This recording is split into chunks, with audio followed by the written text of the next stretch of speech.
Mes respectés concitoyens, nous invitons tout le monde à profiter de l'amnistie de notre chef suprême.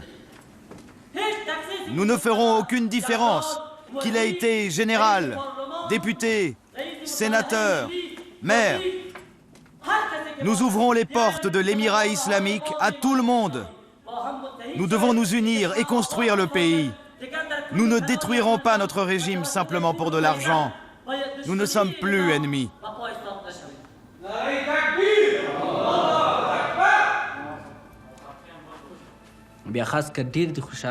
Le jour où le dernier Américain a quitté Kaboul a été le plus beau jour de ma vie.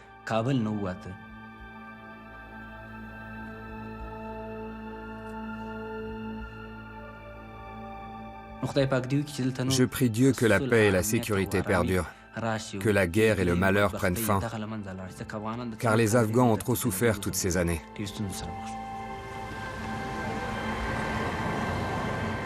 Ces visages, nous n'avons pas su les voir. Nous n'avons pas pu entendre cette parole, et l'Afghanistan construit par l'Occident s'est effondré comme un château de cartes. 20 ans de guerre, 2300 milliards de dollars dépensés par les États-Unis, plus de 176 000 morts.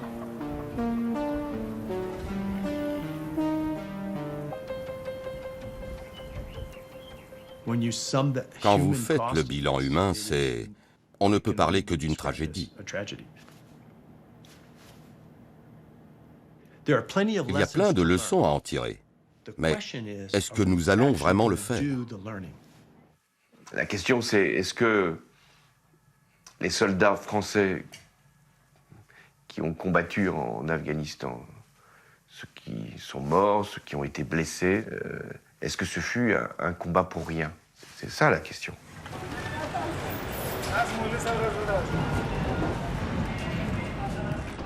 Le 15 août 2021, les talibans ont repris le pouvoir en Afghanistan.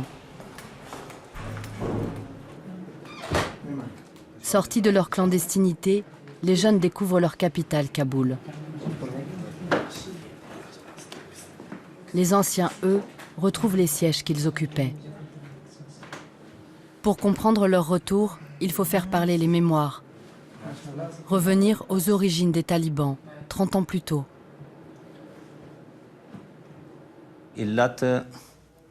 La raison pour laquelle j'ai rejoint les talibans,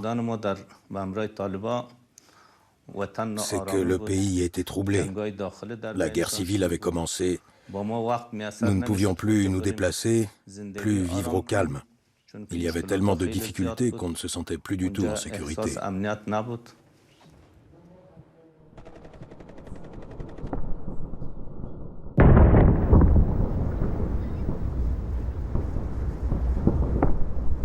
De cette fureur-là, l'Occident a détourné le regard. Les images existent, celles de quelques journalistes téméraires. Nous sommes en 1992. Des factions s'entretuent pour le pouvoir. Ces hommes avaient été des héros, armés par les États-Unis pour défaire l'Empire soviétique. Incapables de s'entendre après la libération, ils ravagent leur capitale.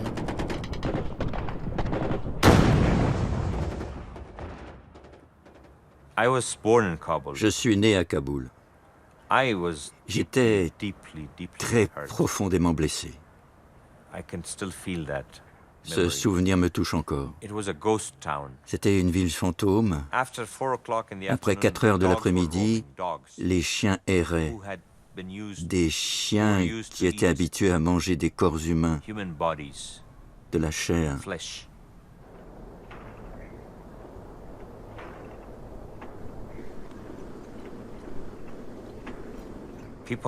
Les gens marchaient comme des fantômes, des squelettes qui marchent. Il n'y avait plus de vie dans leurs yeux et sur leurs visages.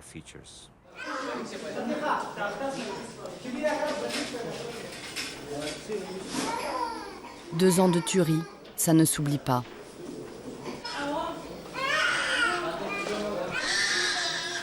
Les leaders y gagnent leur galon de seigneur de guerre. Ils ont pour nom Ahmed Shah Massoud, Gulbuddin Hekmatyar, Abdul Rashid Dostom, Ismaël Khan, Abdul Rasoul Sayaf.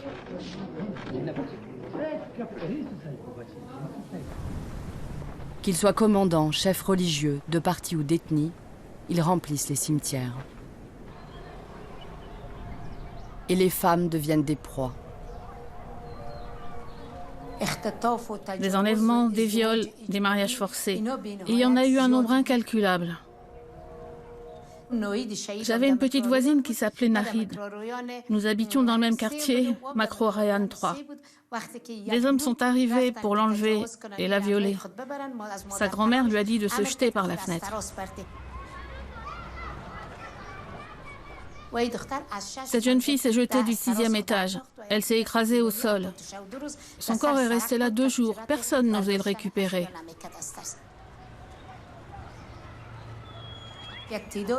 Ça représente tant de femmes.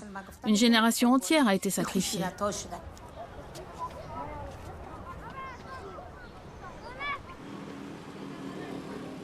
Dans le sud afghan, une myriade de petits chefs, aujourd'hui oubliés, anéantit Kandahar et sa région. De ce chaos-là naissent les talibans.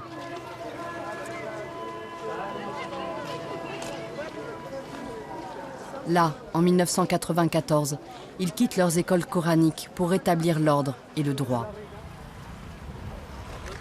Les premières images traduisent mal l'ampleur du mouvement. Ils sont nombreux, ces talibans. Ils se lèvent des campagnes et des camps de réfugiés au Pakistan voisin, héritage de la guerre passée. J'étais étudiant en religion. J'apprenais de mes maîtres et des anciens. On a dû prendre une décision parce que notre pauvre nation était étouffée. L'oppression et la cruauté avaient atteint un tel niveau que nous ne pouvions plus rester immobiles. Nous avons suivi la direction de notre chef, le commandeur des croyants, le Mollah Omar. Sans lui, nous serions restés dans notre religion, dans nos livres.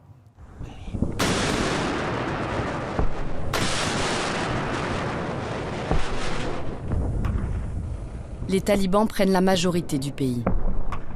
Ils récupèrent alors un encombrant invité, le saoudien Osama Ben Laden et ses djihadistes venus des 4 coins du monde. C'est l'histoire oubliée. Le leader du réseau terroriste Al-Qaïda n'a pas été accueilli par les talibans, mais par les chefs de guerre de l'Est afghan, quelques mois plus tôt.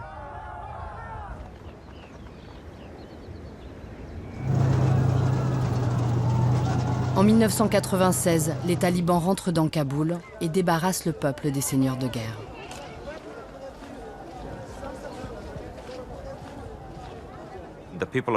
Les gens étaient contents qu'ils soient partis. Ils ont été nettoyés par les talibans pour de bonnes raisons. Les talibans n'ont pas fait que du mal. Je vous le dis. En tant qu'Afghans, ils n'ont pas fait que du mal. La guerre s'est éloignée des villes. Et les talibans, le fait est qu'ils ne violaient pas. Les mariages forcés, les enlèvements, c'était terminé. Les femmes ont été libérées de ce fardeau. Fini.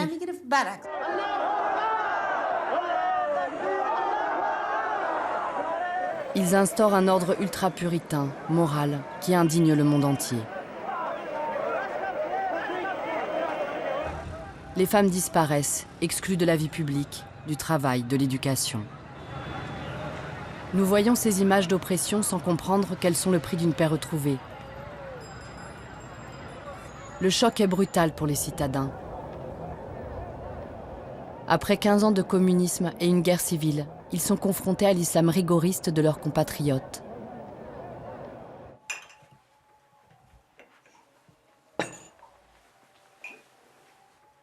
Le mouvement des talibans était celui d'un peuple traditionnel. Ils ne pouvaient rien amener de nouveau dans le pays. Ce dont ils parlaient, la loi islamique, cette charia-là, existait dans le pays depuis plus de 1000 ans. Parce que l'Afghanistan n'avait jamais été colonisé, il n'avait pas fait l'expérience des lois britanniques, françaises, italiennes ou autres.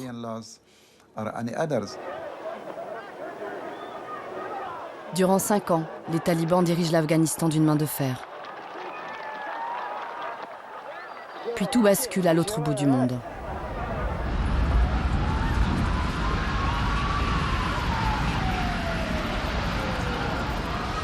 Le 11 septembre 2001, des djihadistes d'Al-Qaïda attaquent l'Amérique sur son sol.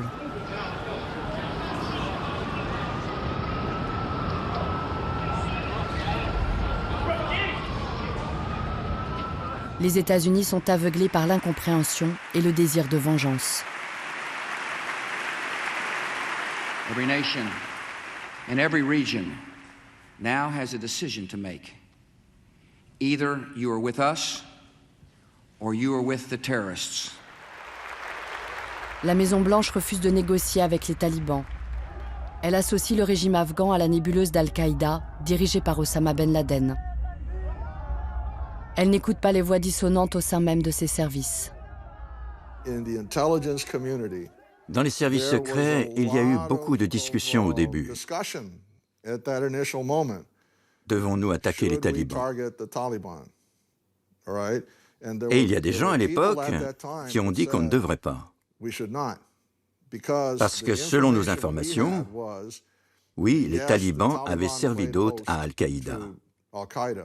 Mais ils n'étaient pas du tout au courant de l'attentat du 11 septembre.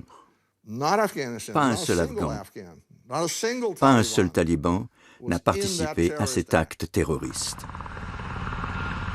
The United States military has begun strikes against Al-Qaeda terrorist training camps and military installations of the Taliban regime in Afghanistan.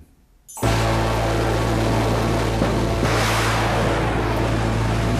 actions are designed to disrupt the use of Afghanistan as a terrorist and to attack the military capability of the Taliban regime.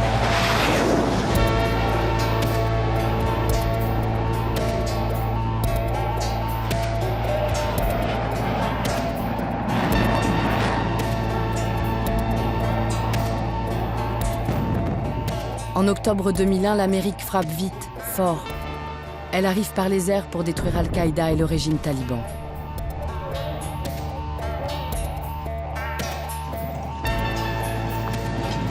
Elle ne veut pas engager ses troupes en Afghanistan.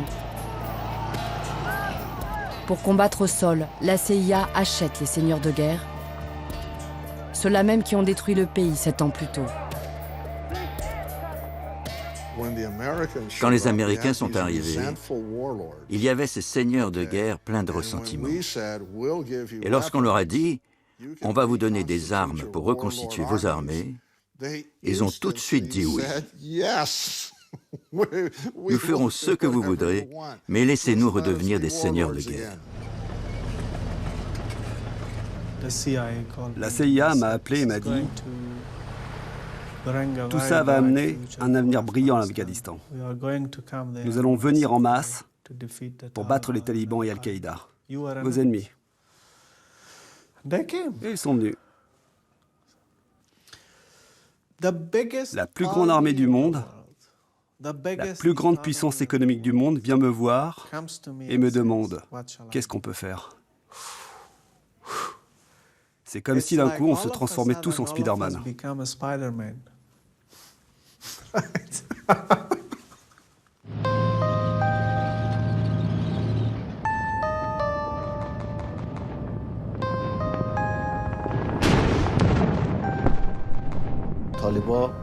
Les talibans, grâce à nous, ont été repoussés des régions du nord et du centre de l'Afghanistan vers leurs bastions du sud et de l'est. Il n'y avait pas assez de soldats étrangers pour les poursuivre et les désarmer. Mais pour nous, les Moudjahidines, c'était un moment de joie.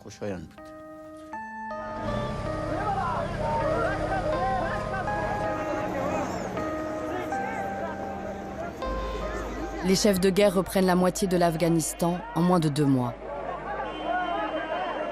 Ils consomment leur vengeance contre les talibans, sous les auspices de soldats américains. Loin des caméras, plusieurs milliers de prisonniers sont assassinés. Il ne reste que ces photos, prises à Dasht El Laïli dans un désert du Nord. Ces talibans-là ont été asphyxiés dans des containers en novembre 2001. Les autres, arrêtés, partent vers les prisons secrètes américaines et Guantanamo. La justification pour intervenir, c'était le 11 septembre. Il n'était question ni de valeur morale, ni de sauver les femmes. Elles avaient été persécutées pendant des années et on n'avait rien fait. On voulait un gouvernement ami, un système auquel on est habitué, et on l'a fait trop vite. En décembre 2001, un gouvernement provisoire afghan est créé, mandaté par les Nations Unies. Nous sommes 3 semaines après la prise de Kaboul. Le sud de l'Afghanistan, lui, est encore tenu par les talibans. Mais à Washington, on célèbre l'alliance chef de guerre Occident. America and Afghanistan are now allies against terror. We'll be partners in rebuilding that country. And this evening, we welcomed the distinguished interim leader of a liberated Afghanistan, Chairman Hamid Karzai.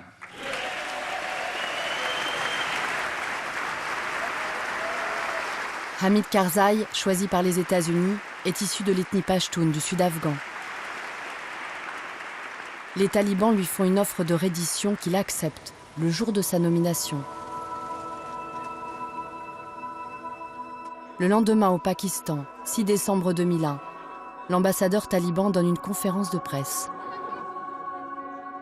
Both sides, Hamid Karzai and Taliban authorities agreed to surrender Kandahar for the welfare of people. Mullah Muhammad Umar agreed to surrender the power to them. They should try to save the life and the dignity of Mullah Muhammad Umar. Nous étions prêts à négocier, à coopérer. Nous étions prêts à résoudre ce problème de manière logique. Mais malheureusement, ils n'ont pas écouté à ce moment-là. Que s'est-il passé?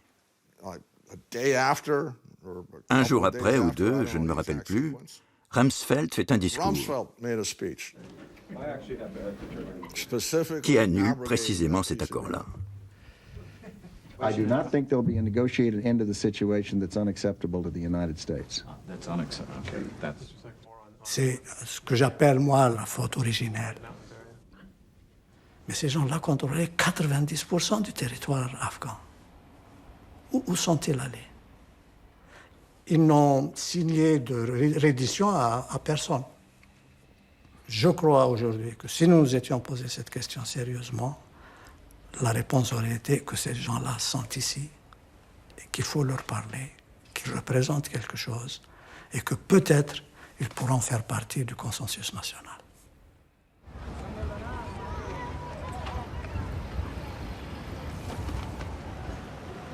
L'écrasante majorité des talibans s'enfuit. Ils se réfugient dans leurs campagnes où retrouvent les vastes camps de réfugiés des pays voisins.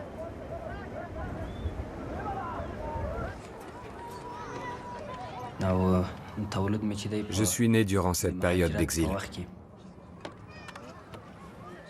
Quand l'Afghanistan a été attaqué, mes parents ont fui comme tant d'autres. Ils se sont réfugiés 5 ans au Pakistan. La vie était très dure. Les réfugiés n'avaient aucune liberté. Quand mes parents sortaient, les policiers les arrêtaient, les racketaient, 200 par-ci, 300 par-là. Nous avons été maltraités au Pakistan. Moi, comme la plupart des Américains à l'époque, je pensais que les talibans avaient été battus si fort, vaincus si vite et si facilement, avaient fui si vite qu'ils étaient discrédités et ne pouvaient pas revenir. Notre priorité, c'était Al-Qaïda. 10 000 soldats américains et leurs alliés traquent Al-Qaïda évaporés dans les montagnes afghanes. La Maison-Blanche choisit alors d'envahir le pays. Elle obtient des Nations Unies la création de la plus hybride coalition militaire de l'histoire. En 2002, une vingtaine de pays envoient 5000 soldats à Kaboul.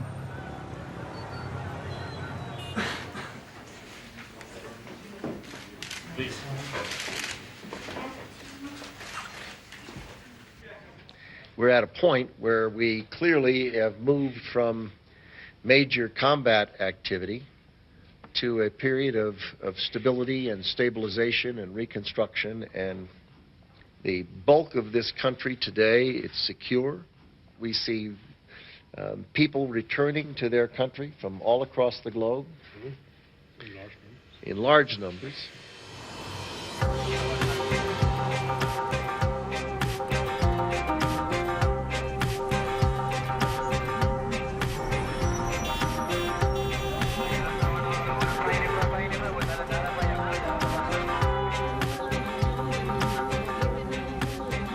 Je suis revenue après 20 ans en Afghanistan. J'avais 28 ans exactement.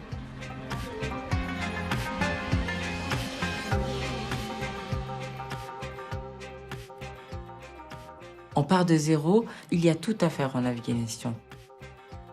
Tout est à reconstruire, le pays, les bâtiments, les routes, l'électricité, que ce soit l'éducation, la santé, et tout était à refaire, tout était à construire.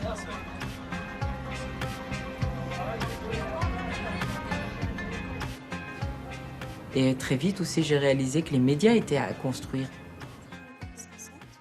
En 2004, lorsque j'ai monté ma boîte de production, on a dû travailler sur les élections et la communication autour des élections. Donc, produire du contenu, des spots, télé, radio, pour convaincre les gens de participer aux élections.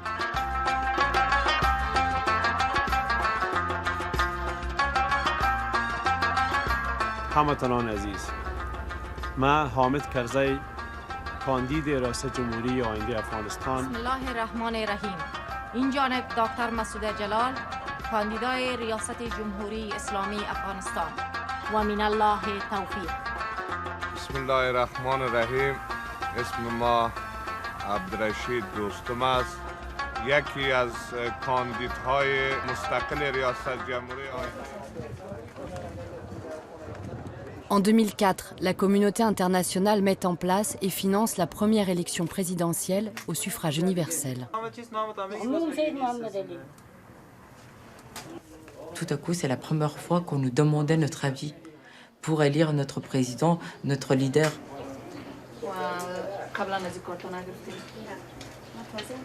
J'étais accompagnée de mon grand-père, qui est un homme âgé de 90 ans, qui n'avait jamais participé à une élection de sa vie. Donc j'ai voulu partager ce moment avec lui. C'était d'autant plus émouvant de nous rendre à deux et de faire la queue et de voter. Et j'admets que j'ai pleuré. J'ai vraiment beaucoup pleuré le jour où j'ai mis mon bulletin dans l'urne. Et je suis sortie avec les yeux remplis de larmes, comme beaucoup de gens d'ailleurs.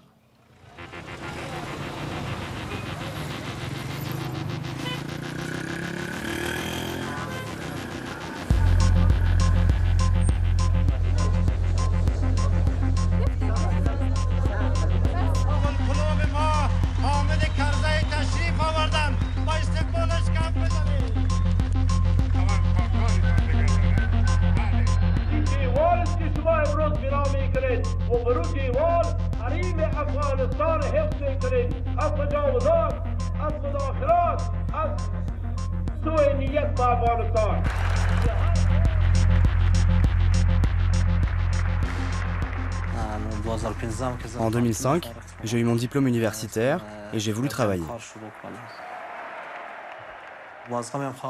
Mon cerveau tournait vite, j'étais bon en anglais. Les gens ont commencé à travailler, un traducteur gagnait $200 par jour, c'était beaucoup d'argent à l'époque. On trouvait très vite un emploi, il y en avait beaucoup. Et après les jobs de traduction, il y a eu les jobs dans le bâtiment. Petit à petit, la reconstruction a occupé beaucoup de monde.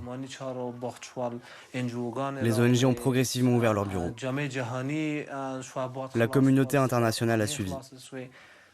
Finalement, les ambassades étrangères ont rouvert leurs portes. Et d'un coup, les gens ont eu plein d'opportunités de travail.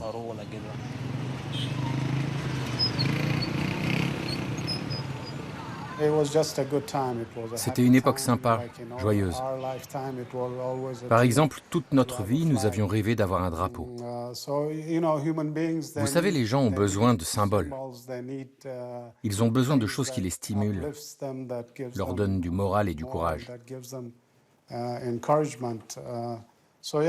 Donc oui, le drapeau, l'armée nationale, la police nationale, les facultés pour les femmes, les filles qui allaient à l'école, le droit des femmes à travailler. Il y avait de l'espoir et un avenir radieux.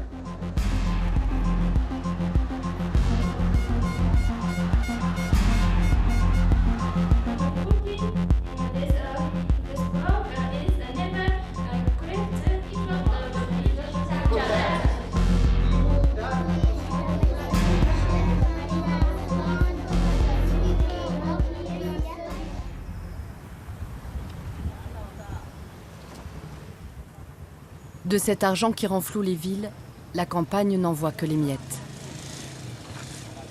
Hier comme aujourd'hui, c'est le dénuement. Les habitants ne gardent en mémoire de cette période que les uniformes et les armes.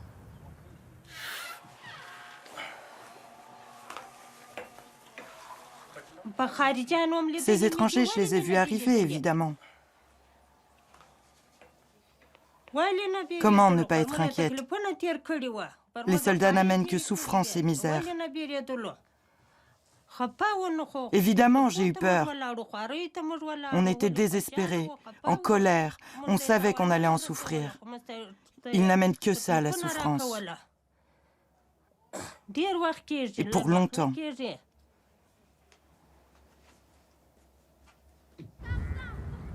En 2004, les chefs talibans protégés au Pakistan font une ultime offre de reddition au président afghan, Hamid Karzai. Il n'y répond pas. Alors, dans le secret des camps de réfugiés et de ces campagnes afghanes délaissées, ils reprennent les armes.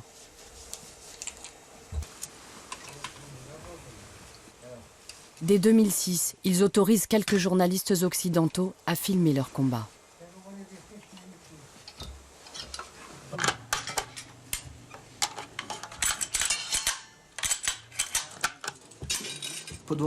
Pour la seconde fois, nous avons dû reprendre la lutte, le djihad. Cette guerre nous a été imposée. Nous n'avons forcé aucune porte. Personne ne nous laissait tranquilles, à notre travail et dans nos maisons en terre.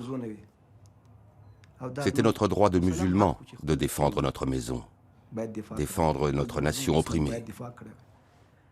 Dieu merci, on l'a fait.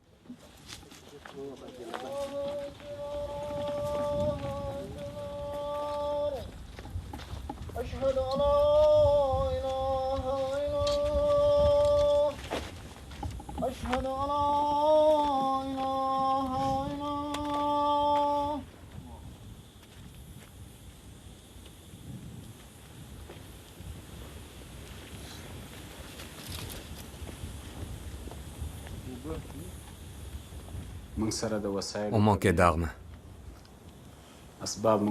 On manquait d'équipement. Mais on ne pouvait pas payer ses dépenses. On a commencé le combat comme on se prosterne. Alors on ne pensait pas à ces choses-là. On ne se souciait ni de notre confort, ni de nos moyens.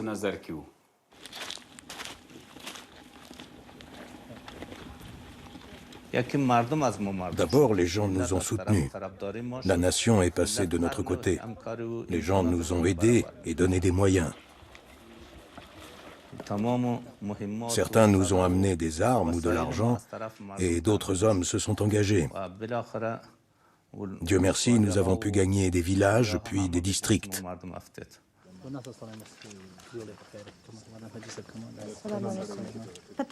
Nos hommes étaient avec les talibans. Bien sûr qu'on était affolés. On a pleuré, crié. Nos enfants étaient en larmes. Ils s'agrippaient à leur père. Ils ont dit « Papa, tu n'as pas de cœur, tu veux que je sois orphelin ?» Aucune mère ne veut perdre son fils, aucune sœur, son frère. Évidemment qu'on a pleuré.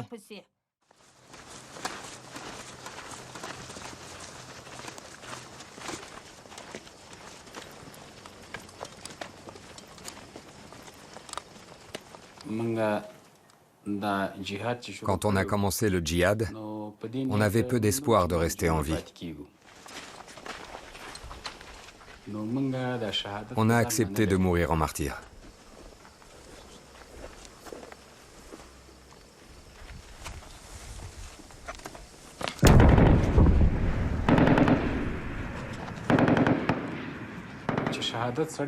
Quand on accepte la possibilité de mourir, la peur disparaît.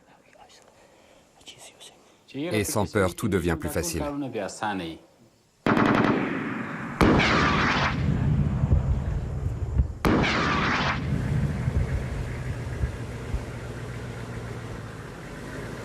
Les soldats américains ne sont pas préparés à combattre une guérilla. La crainte s'immisce dans leurs rangs.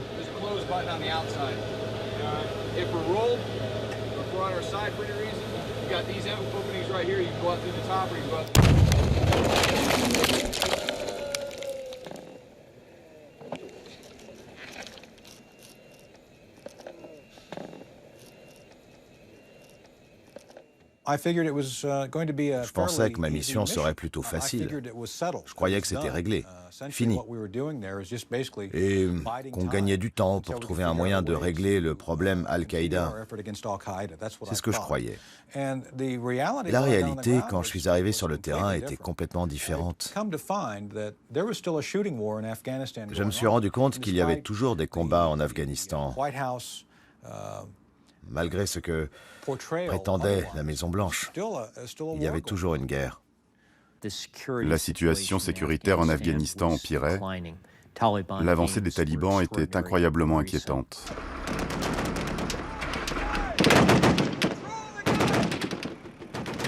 Le déclin critique a commencé en 2007.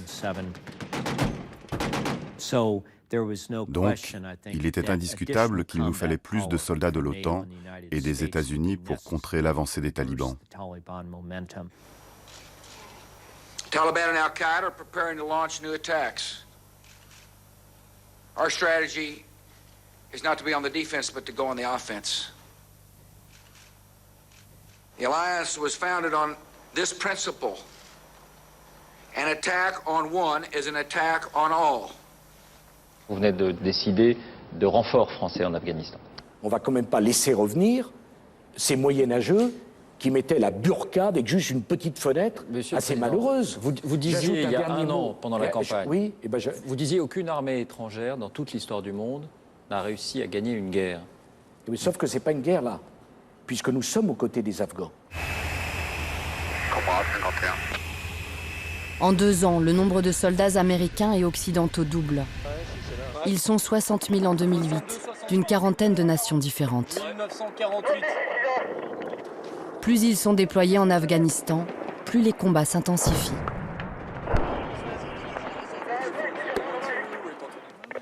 La zone de combat était vaste et elle était souvent reculée. Les Français ont été touchés et ils ont subi des pertes. Chaque pas en avant était important pour nous. Vous nous avez attaqués, on a répondu. Nous étions ennemis. C'est un fait. Les talibans étaient plus efficaces que ce qu'on nous avait fait croire. Ces gars se reconstituent et se régénèrent avec succès.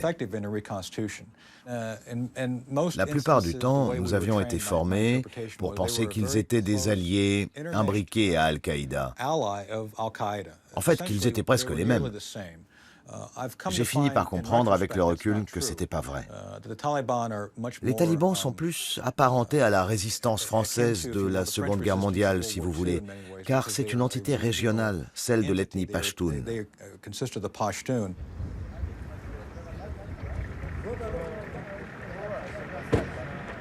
Aujourd'hui, 14 ans plus tard, les campagnes du sud afghan sont parsemées de plaies ouvertes.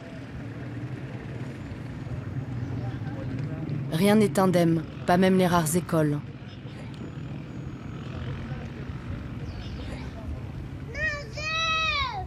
Ces traces sont celles d'un déchaînement contre la population. Des civils écartelés, pris en étau dans un jeu de force. Sur la ligne de front, c'était très dur, car les talibans entraient chez nous. Ils nous expulsaient de force en disant que la maison allait être bombardée. On devait partir, on n'avait rien le droit de prendre. On laissait tout derrière nous, la nourriture encore chaude sur la nappe. Les talibans combattaient, les avions arrivaient et bombardaient nos maisons.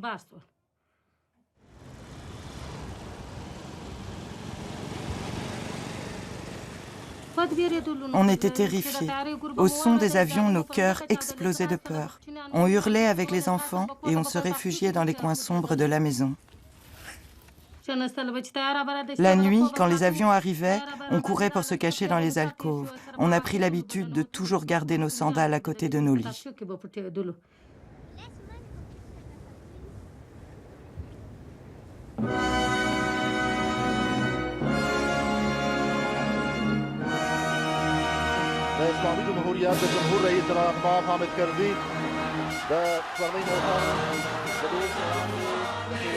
En ville, les images triomphantes sont trompeuses. Elles cachent une autre guerre, celle pour le pouvoir. Les seigneurs de guerre se sont installés grâce à des fraudes électorales massives. Le clientélisme prospère.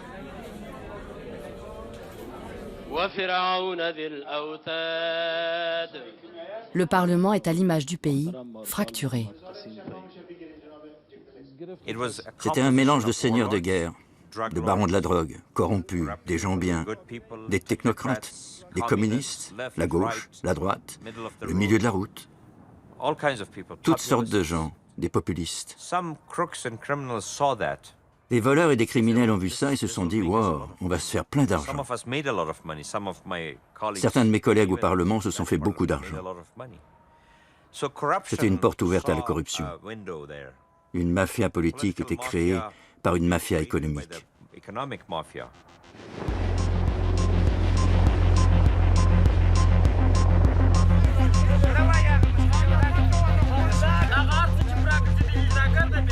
L'argent facile et rapide est celui de la drogue.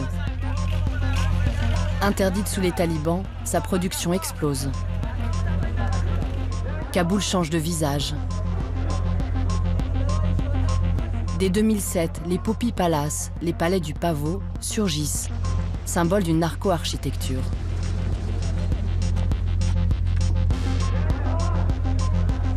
Dans les coins sombres, la drogue fait des ravages. L'Afghanistan devient le premier pays producteur mondial d'opium et d'héroïne. Au départ, il y a eu, comme on dit, une tolérance. On se disait qu'on réglerait ces problèmes plus tard. Mettons d'abord en place un état de droit, développons le pays, consolidons les compétences du gouvernement. Et les questions locales se régleront d'elles-mêmes automatiquement. Mais c'était une erreur de calcul. Ce n'est pas comme ça que ça marche. Ces seigneurs de guerre, ils attendaient leur rente des plus vulnérables.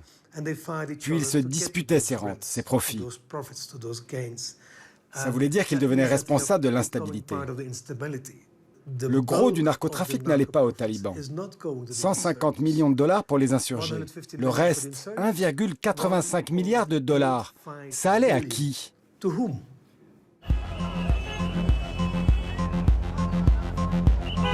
Ces montants ne sont rien comparés à ceux déversés par l'Occident. La jeune république du 5e pays le plus pauvre au monde est dopée aux centaines de milliards de dollars.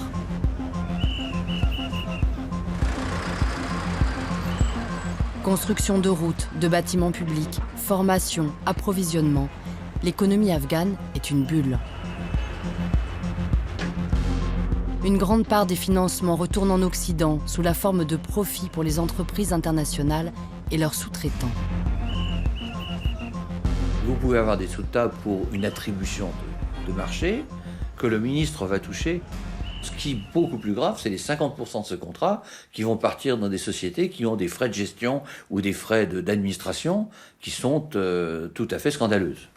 Vous avez des gens qui ont dit, vous avez 100 à dépenser, dépensez-le rapidement parce qu'il faut nous montrer des résultats. Ils dépensaient 100 pour avoir 30 de résultats. Un petit barrage, une route, une école, et ces 30 leur suffisaient. Et puis bon, dans les rapports, on disait, voilà... on a dépensé 100 pour avoir ce résultat. Arrêtez de reprocher aux Afghans leur inaptitude. C'était de la mauvaise gestion et les donateurs étrangers en étaient les responsables. Par exemple, un donateur dépensait 200 millions de dollars pour un projet qui devait être étalé sur 4 ans, mais il le déversait dans le budget d'un coup. Parce qu'au final, pour certains donateurs, le plus important était de montrer chez eux combien d'argent ils avaient dépensé.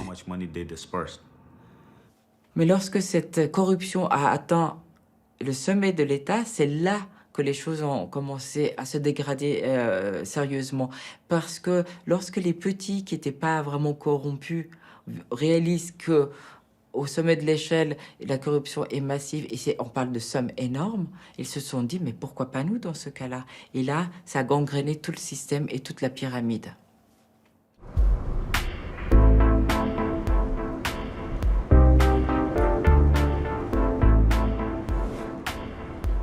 Tandis que le gouvernement afghan perd son crédit, les talibans progressent.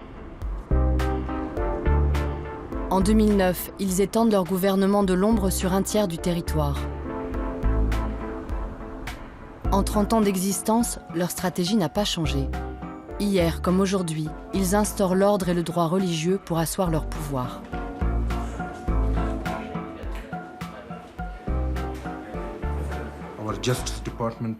Notre département de justice était très efficace, vous savez, même dans les villes tenues par le gouvernement. Les gens avaient l'habitude de venir nous voir pour qu'on règle leurs différends, parce qu'ils croyaient que la justice des talibans résoudrait les problèmes sans pot de vin, sans réclamer d'argent.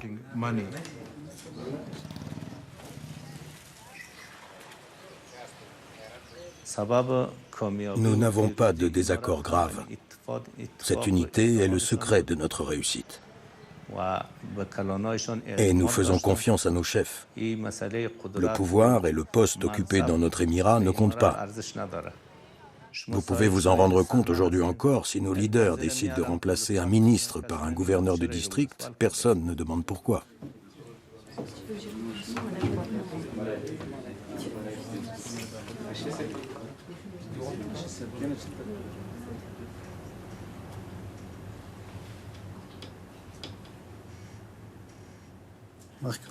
Je vous ai déjà dit que je ne répondrai à aucune question politique. Je ne réponds pas sur le pourquoi et le comment de la guerre. Dieu merci, nos dirigeants de l'Émirat islamique prennent toutes les décisions. Nous appliquons tout, dans le respect de l'islam et de la charia. Ils nous guident, nous disent quoi faire, et nous appliquons tous leurs ordres. Et ce, dans le respect de la loi islamique.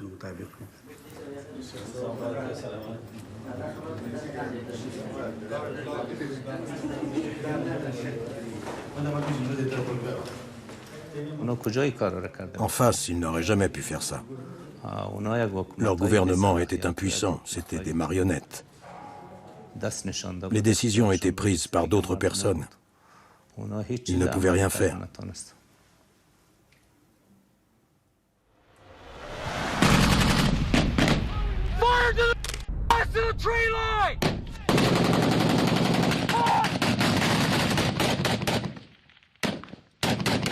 L'année 2009 est sanglante pour les soldats de l'OTAN. 512 sont tués et plus de 2000 blessés. Aux États-Unis, la Maison-Blanche s'impatiente. Elle attend de l'armée une stratégie victorieuse. L'homme qui l'incarne, le général McChrystal, veut plus de soldats. General McChrystal, do you believe this is a winnable war in Afghanistan for ourselves and our Afghan allies? Sir, I believe it is winnable, but I don't think it will be easily winnable. La Maison-Blanche cède à l'armée. Ce moment restera dans l'histoire comme celui du surge, des renforts militaires. And as Commander-in-Chief, I have determined that it is in our vital national interest to send an additional 30,000 U.S. troops to Afghanistan. Thank you. God bless you. And God bless the United States of America. Nous avons un dicton américain. Quand on n'a qu'un marteau, en l'occurrence l'armée, chaque problème ressemble à un clou sur lequel il faut taper.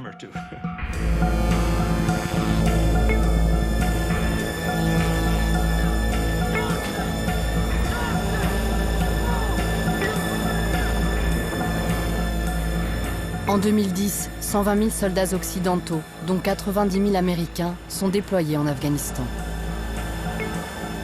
Le nouveau mot d'ordre est la contre-insurrection, une stratégie théorisée par un militaire français durant la guerre d'Algérie. C'est un vieux mantra, opposer les civils aux combattants.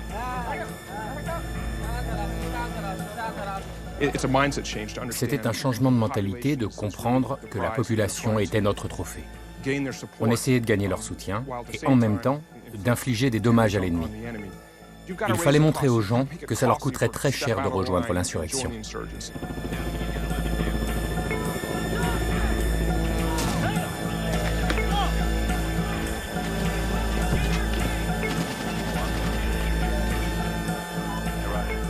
Ils étendent les kill and capture, les raids nocturnes censés cibler les chefs talibans.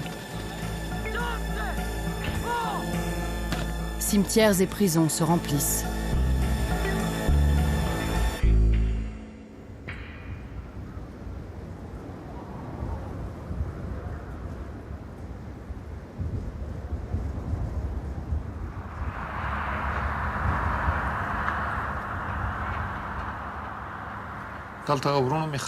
Ce jour-là, mes frères revenaient de la briqueterie où ils travaillaient.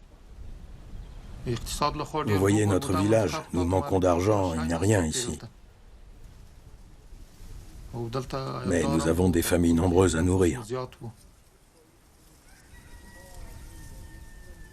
Nous n'avons jamais pu rejoindre les talibans, nous sommes trop pauvres. Un soir, vers 1h moins le quart, mon frère est allé voir sur le toit. 3 engins s'étaient posés sur la montagne. Des soldats en sont sortis, puis les engins ont décollé et ils ont commencé à tirer et à bombarder. 4 hommes m'ont attaché, m'ont tiré en haut de la montagne et j'ai été arrêté. Là, ils m'ont dit qu'ils avaient tué 3 hommes de ma famille et qu'un corps était resté dans la montagne. Le corps de mon fils a été retrouvé au bout de 4 jours.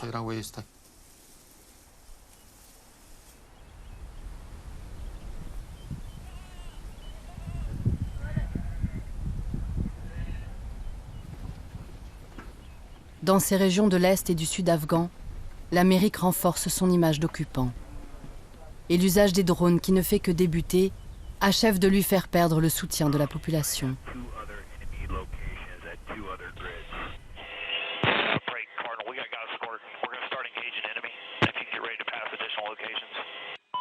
Les talibans n'avaient pas d'armée de l'air. C'était sans danger pour nous. Alors, on s'est fortement appuyé sur notre aviation, avec pilote et sans pilote, les drones. Le défi est que si on n'a pas de contact sur le terrain, et si on ne comprend pas bien le contexte, on va faire des erreurs.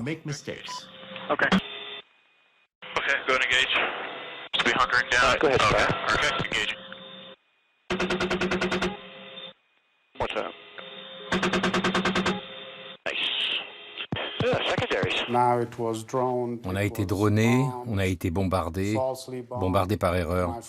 Mes fermiers ont été tués dans des bombardements américains.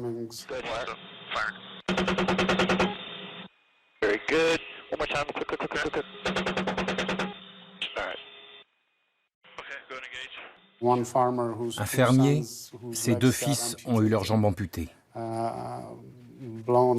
Mes terres ont été bombardées.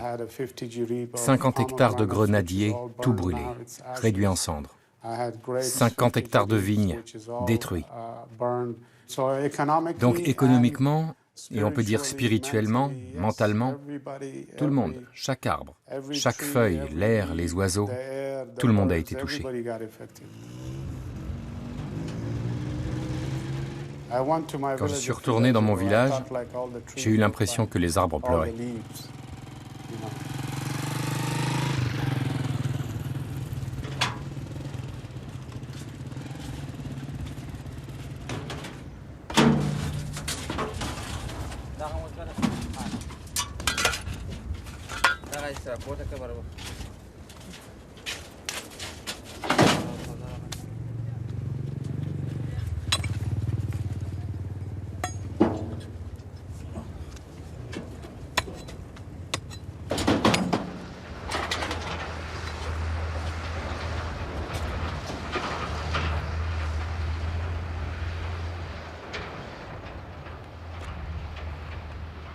Les villageois décampent où ils peuvent, au gré des opérations militaires.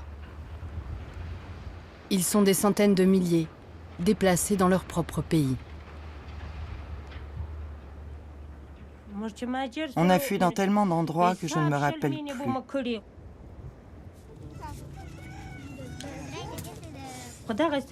J'ai traversé bien des épreuves et personne ne nous a donné un centime, avec autant de problèmes.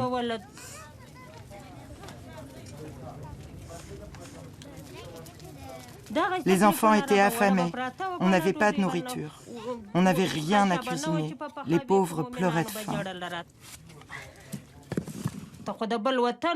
Nous étions comme des étrangers d'un autre endroit. Ils ne nous laissaient pas entrer dans les villages, ils ne donnaient même pas d'eau aux enfants. Ils les repoussaient et les frappaient.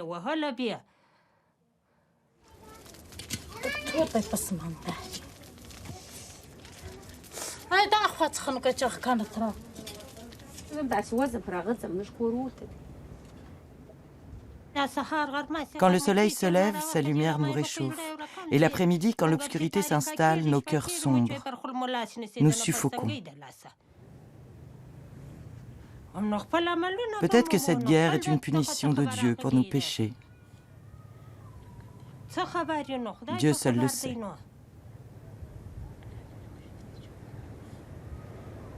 All of us know تو اومده که جنگ راهی تو روز میکنه وام 10 سال است که گرم و گرم است ران کندر است آخر گپ معلوم نیست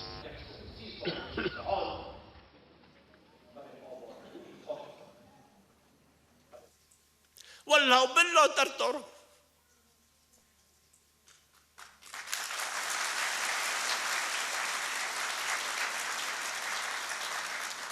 و ترس دارم او مردم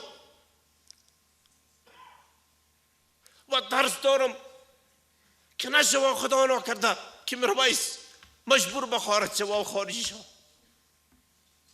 نکنین به نیاز خدا.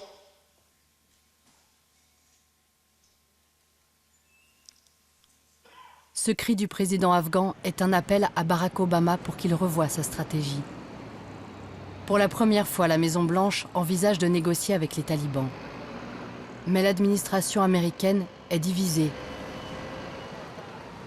Il devenait évident que la solution militaire ne fonctionnait pas. Il fallait trouver autre chose. Mais au Pentagone, le général Petraeus et d'autres ont refusé.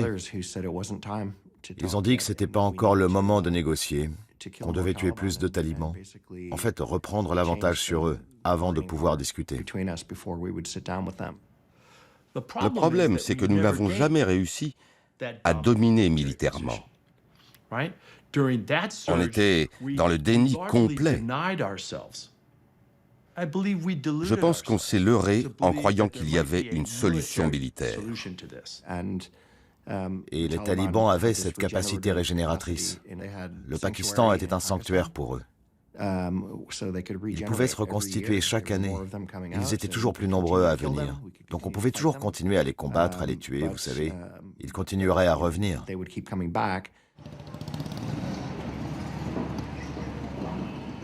Les talibans font entrer la guérilla en ville. Kaboul se fortifie, inexorablement. Les étrangers s'enferment. N'importe où, n'importe quand, le danger guette.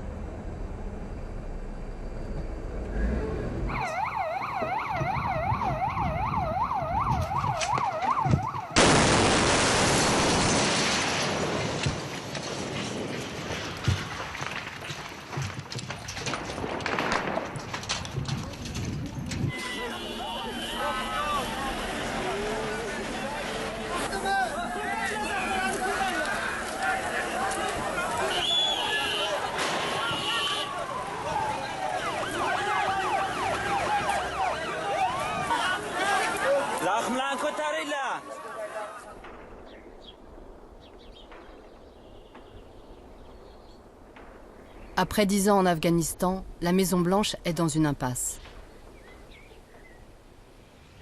2010 et 2011 connaissent un nombre record de combats et de morts. Plus personne ne comprend le sens de cette guerre jusqu'à ce lundi 2 mai 2011. We're getting a closer look at the compound in Pakistan where Osama bin Laden was killed. ABC News obtained this exclusive video, purportedly taken inside the house where bin Laden was hiding. There's evidence of a bloody gunfight. The video shows bedrooms in disarray, blood on carpets, and items strewn about. The interior also appears... Tonight, I can report to the American people and to the world that the United States has conducted an operation that killed Osama bin Laden, the leader of Al-Qaeda, and a terrorist who's responsible for the murder of thousands of innocent men, women, and children. Justice has been done. L'ennemi numéro 1 de l'Amérique était caché au Pakistan voisin. Barack Obama attend cet événement depuis son arrivée à la Maison-Blanche. We have turned a corner where we can begin to bring back some of our troops.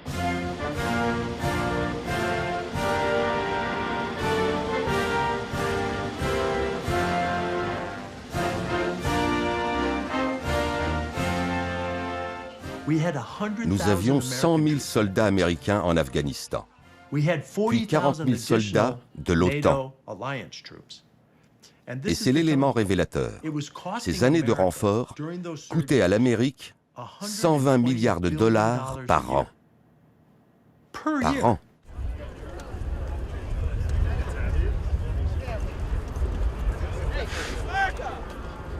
Le président américain donne 3 ans à son administration pour que le retrait ne ressemble pas à une défaite.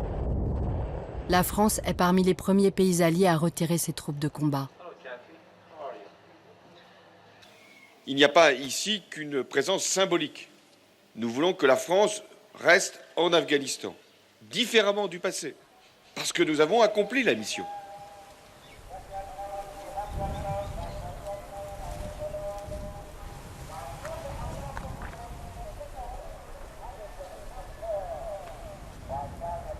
Il se trouve qu'au cours des années, c'est essentiellement du côté américain que les décisions se prenaient. Et que l'Alliance, elle a révélé ce qu'on en savait, c'est-à-dire c'est une organisation dont les principaux responsables sont, pas forcément des Américains, mais sont, disons, très liés aux Américains.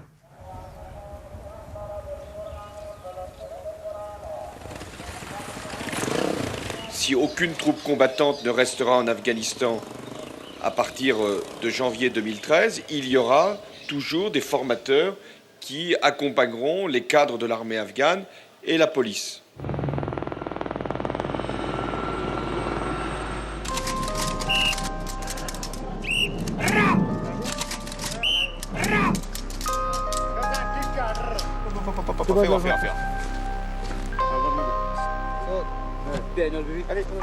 C'est la solution au retrait militaire.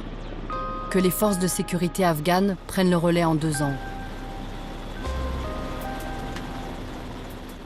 Nous avons dépensé des ressources énormes.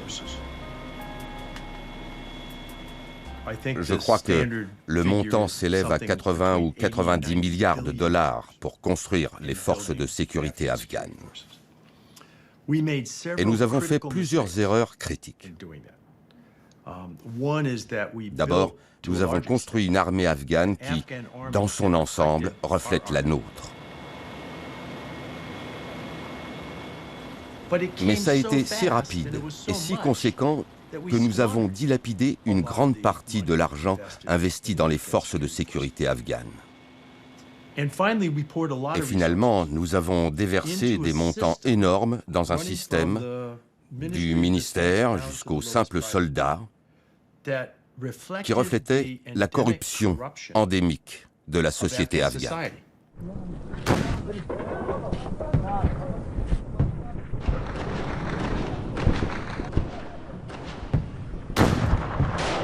« 2013 marque le début d'une hécatombe pour les civils. 3000 sont tués dans l'année. Alors qu'ils ont plus que jamais besoin d'aide, les routes sont devenues impraticables, trop dangereuses, et les soins n'arrivent pas.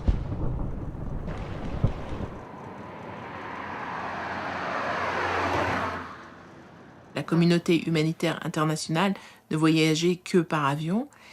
Certains de nos collègues afghans pouvaient avoir accès à certaines zones où il n'y avait pas de conflit, mais ça restait très compliqué. Ces populations, du coup, ont eu très peu accès et au développement et à l'aide humanitaire.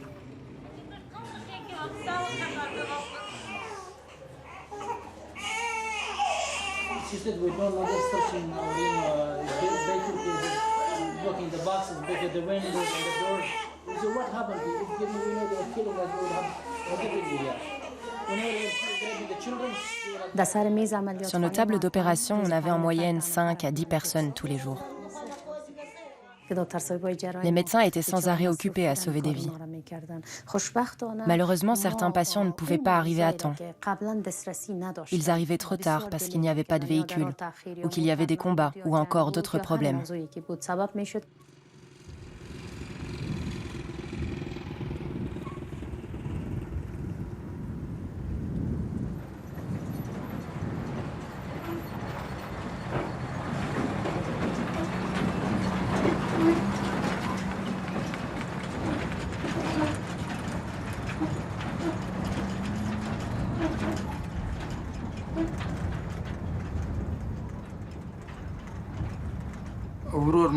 Mon frère était décédé, mon père aussi. Il ne restait que ma mère. On était heureux qu'elle soit là. Elle était le pilier de la famille. Et la mine a explosé.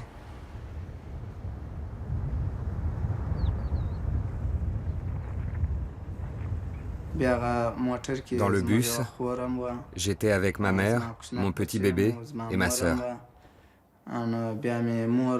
Ma mère et mon bébé ont été tués. 28 personnes ont été tuées.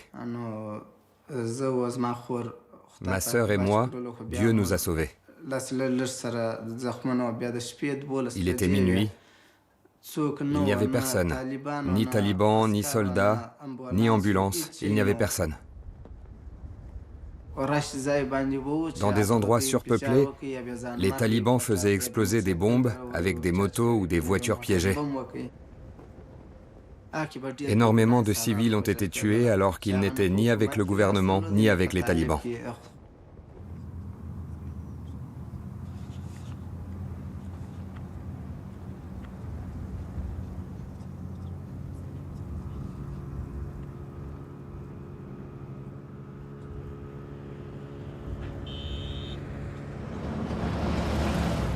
Il y a eu tellement de victimes civiles que la rancœur n'a fait qu'augmenter entre ruraux et citadins. Je réalisais quand même qu'à Kaboul, on vivait dans une bulle et qu'on était vraiment loin de la réalité des 3/4 de la population afghane.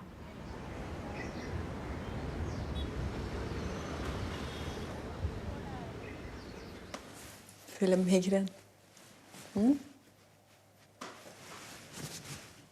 سلیسته خوب شد Allez, sérieuse et belle.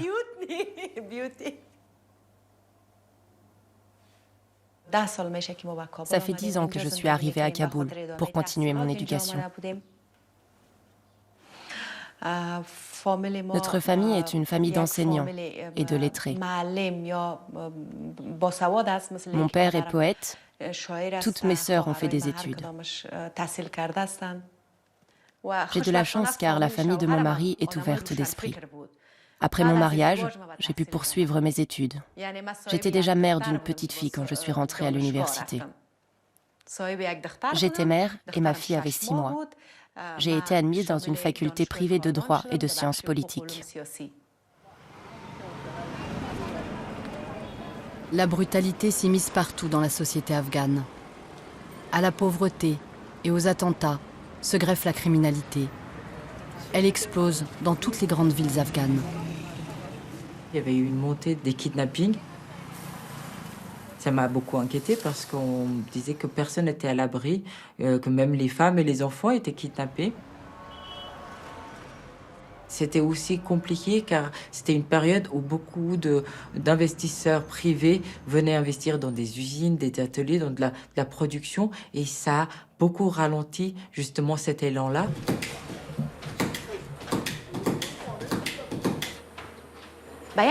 Pour $20, tu pouvais être tué.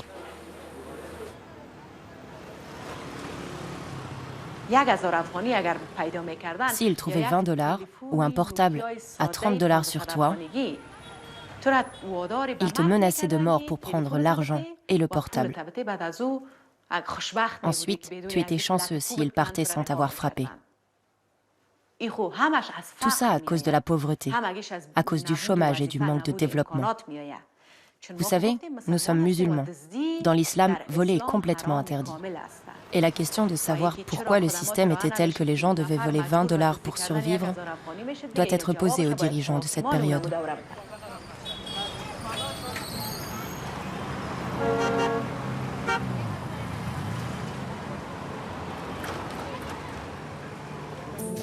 I think it's a unique opportunity where we focus on solving problems.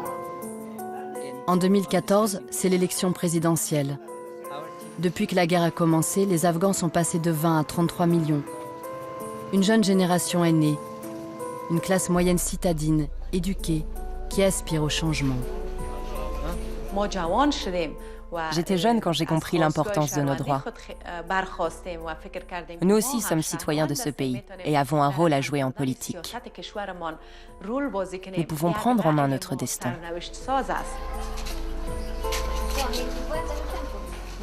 Nous avons été encouragés par nos familles à voter. En allant mettre un bulletin dans l'urne, tu peux prendre en main le destin de ton pays.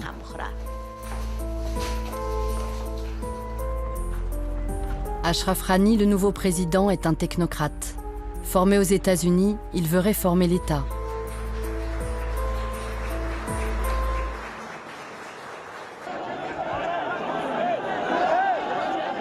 Mais son élection est entachée de fraudes sans précédent.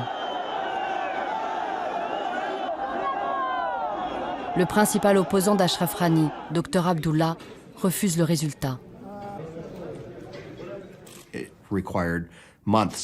Ça a demandé des mois d'efforts américains.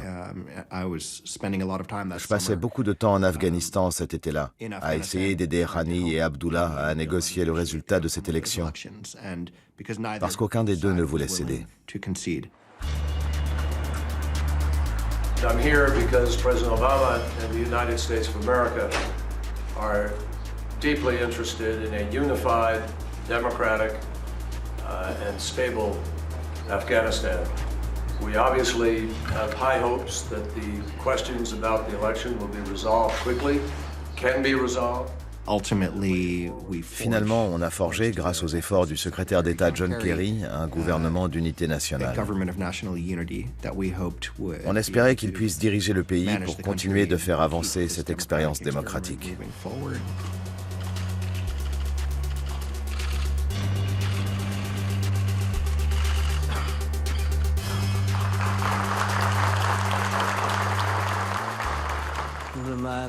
Cette élection a fait rire le monde entier.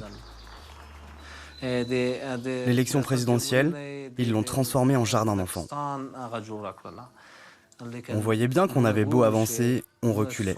C'était comme si nous tentions de gravir une montagne enneigée. À chaque pas, nous glissions. On avançait de 10 mètres et on redescendait de 5. C'était ça l'Afghanistan. Quand j'ai compris que nos votes étaient inutiles, finalement j'ai arrêté de voter. Je ne voulais pas porter cette responsabilité, alors que d'autres personnes décidaient du destin de mon pays. Et aujourd'hui, je suis bien contente de ne pas avoir voté.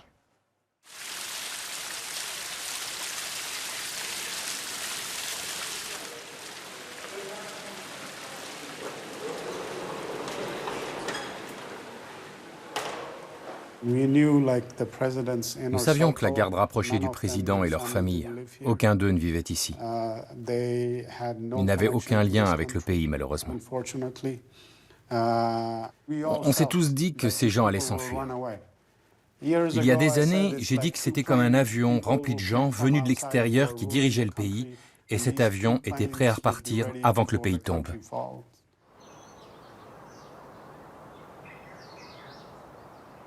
Nous l'apprendrons plus tard par des documents déclassifiés.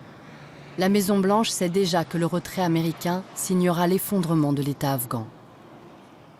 Elle change donc son fusil d'épaule et se résout à négocier avec les talibans. 4 ans de tractations discrètes aboutissent en 2014 pour libérer le seul soldat américain détenu.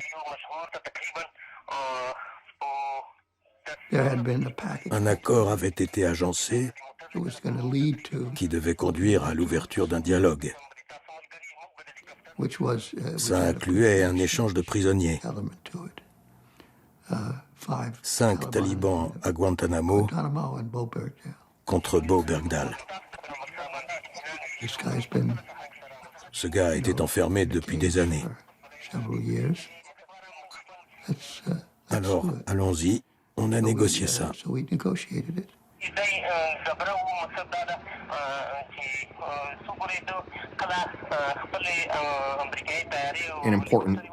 Le point important de ces négociations n'était pas seulement l'échange entre ces 5 hommes et Bo Bergdahl. C'était surtout un test de sincérité pour voir si les talibans étaient capables de tenir leurs engagements envers nous.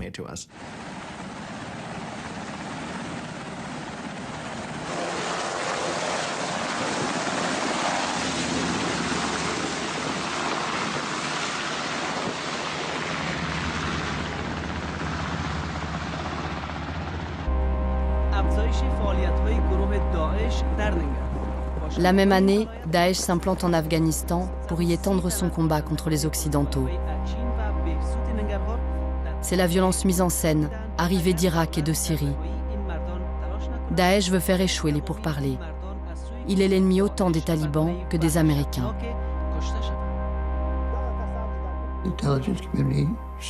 Les services de renseignement pensaient que ça allait devenir une véritable menace. Évidemment, ils n'en connaissaient pas l'ampleur, mais ils l'ont prise au sérieux dès qu'elle est apparue.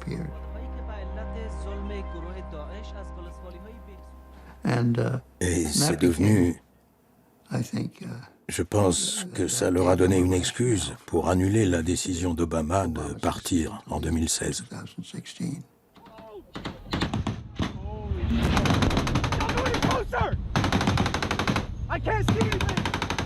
Barack Obama quitte le pouvoir sans avoir clos cette guerre.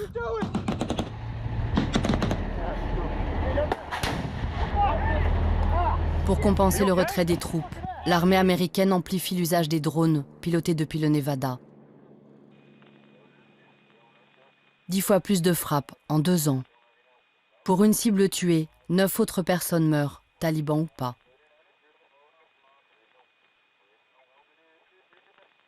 Cette terreur venue du ciel renforce les convictions d'une nouvelle génération d'Afghans qui rejoint les rangs des talibans.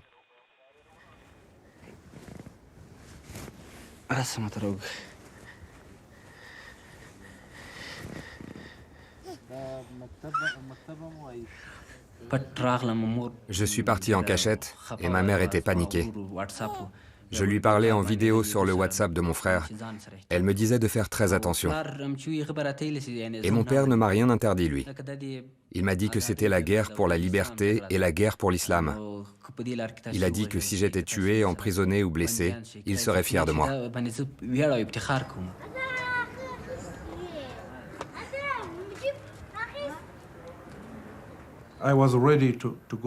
J'étais prêt à prendre une Kalachnikov pour combattre, pour libérer mon pays.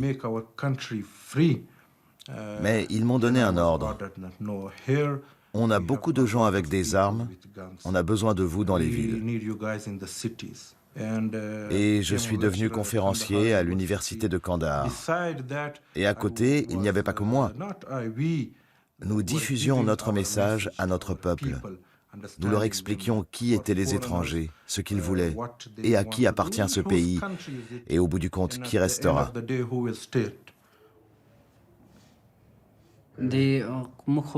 J'étais également actif à la section culturelle, en particulier pour gagner les esprits, vous voyez. Nous utilisions les réseaux sociaux. Sur Facebook, j'avais plusieurs profils. J'étais actif sur Twitter, j'étais sur Instagram et sur TikTok. Et on échangeait dans des groupes privés. Tout cela faisait partie de la lutte.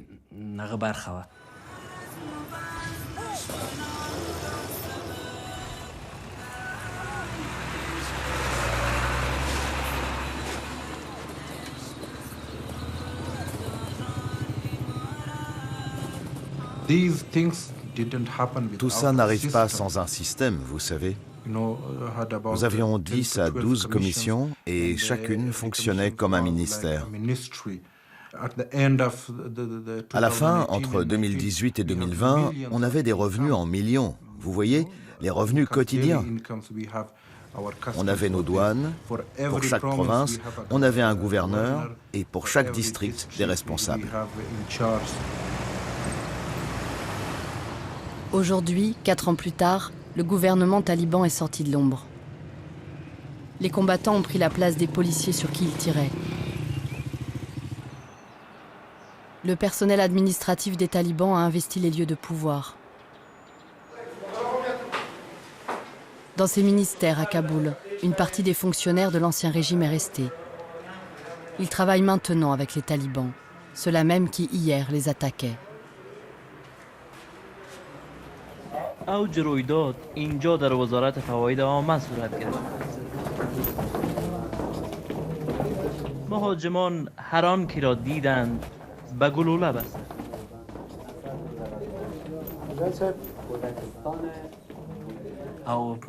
Je me suis retrouvé juste en face d'eux. J'étais à 15 mètres quand ils sont entrés et j'ai réussi à me cacher. Je suis resté coincé à l'intérieur pendant environ 8 heures de combat. Ça, c'est un de mes pires souvenirs. Environ 38 collègues, dont certains très proches, ont été tués. Les dernières années de la République ne sont que chaos. À l'offensive exponentielle des talibans s'ajoutent les attentats de Daesh, l'État islamique. Ce n'est qu'à la fin de 2018 que l'administration Trump a décidé, vous savez quoi, on va s'asseoir avec les talibans. Ils ne veulent parler qu'à nous, ils refusent de parler avec le président Ghani.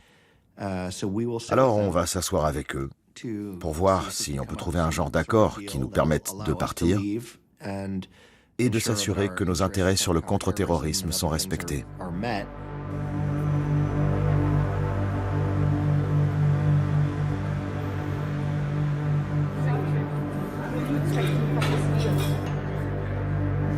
Début 2020, l'accord de Doha est signé avec les talibans. Pour le gouvernement américain, c'est un sauve-qui-peut. La République afghane doit se débrouiller seule, tout comme ceux qui ont cru à la promesse du développement occidental.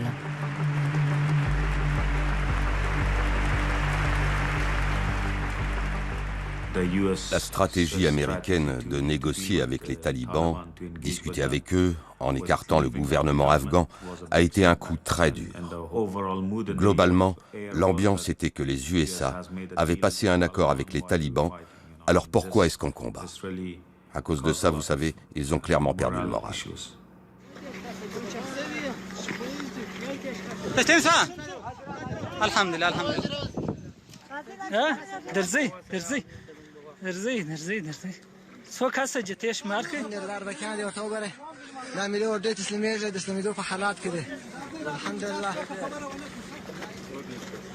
Ces images-là, nous n'avons pas voulu les voir.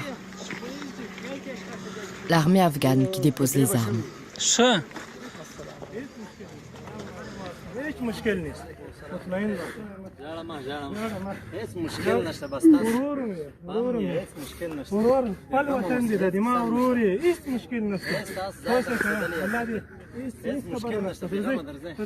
y avait beaucoup de gens à Kaboul, et en particulier beaucoup d'Afghans qui ne voulaient pas y croire. Je pense que c'est ça le terme, ils ne voulaient pas y croire. Et donc il y avait une espèce de déni généralisé. Et puis quelque part, c'était aussi pour la communauté internationale une certaine forme d'échec.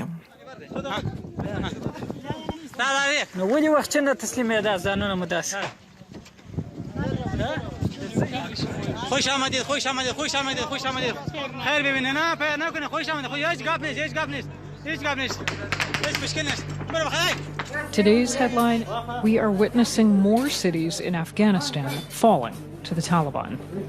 3 more provincial capitals and a local army headquarters in the country's northeast.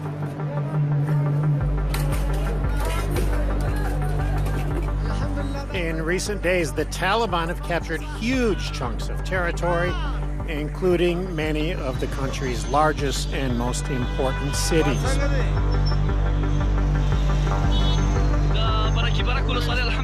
Progression éclair en Afghanistan, un pas de plus vers la prise de pouvoir des talibans aux portes de Kaboul, les islamistes.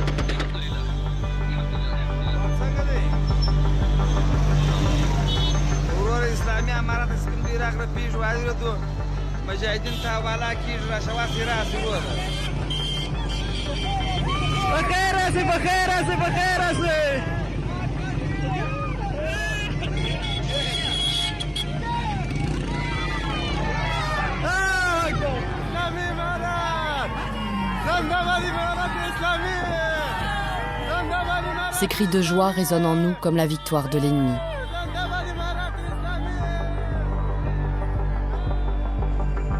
Le drapeau américain a été retiré de l'ambassade. Le président Ashraf Ghani a fui au Tadjikistan et déclaré « Les talibans ont gagné ». Pourtant, lorsque cet ennemi prend le palais présidentiel en août 2021, il entrouvre une porte, celle d'une accalmie après 40 ans de guerre.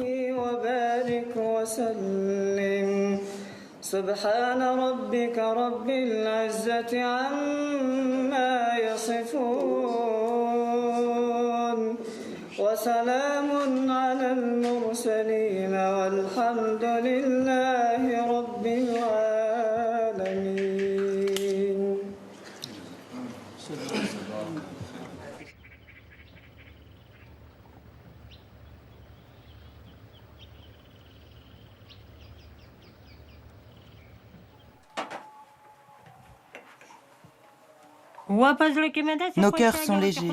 Dieu a libéré notre pays. Nous sommes rentrés chez nous. Nous, les survivants, nous pourrons mourir sur nos terres. Nous pourrons retrouver nos tombes. Dieu fera perdurer la paix et l'islam.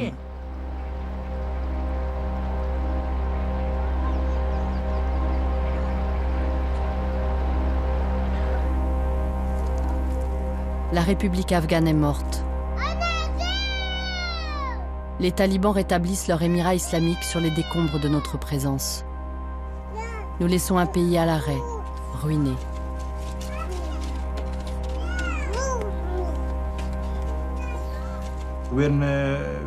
Quand nous sommes arrivés, tous les financements étrangers ont été stoppés. Il n'y avait rien dans le budget, que des chiffres et des noms sur du papier. C'était comme si on reprenait tout à zéro. Le monde entier reconnaît aujourd'hui qu'1 million de personnes risquent de mourir de faim. J'aimerais demander qui a fait ça, qui est responsable de ça. Le peuple n'a jamais profité d'une bouchée de pain en paix. Il l'a toujours avalé avec des larmes et du sang. Dieu merci, même s'il ne mange qu'un morceau de pain, il le mange en paix aujourd'hui.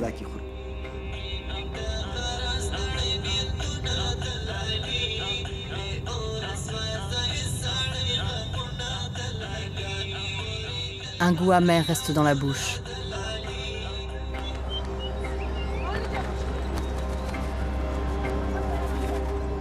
Les talibans sont revenus avec leurs droits et leur ordre rigoriste. Le voile intégral recouvre à nouveau les femmes. Il ne fait pour autant pas disparaître les stigmates de la guerre et les divisions abyssales de la société afghane.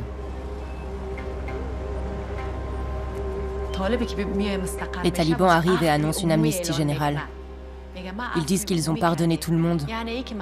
Mais est-ce que c'est le peuple afghan qui a commis ces attaques suicides? Est-ce que ce sont les civils qui se sont fait exploser sur les routes? Si quelqu'un doit prononcer une amnistie générale, c'est le peuple d'Afghanistan.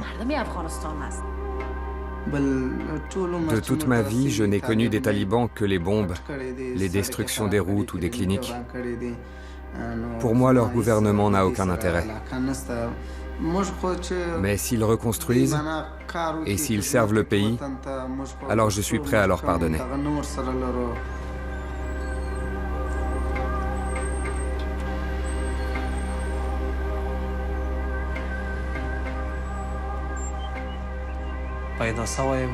Je suis né dans la guerre et j'y mourrai peut-être. Je dis peut-être car il y a aussi un espoir, celui que les combats s'arrêtent. Nous espérons, un jour, peut-être, faire l'objet de clémence.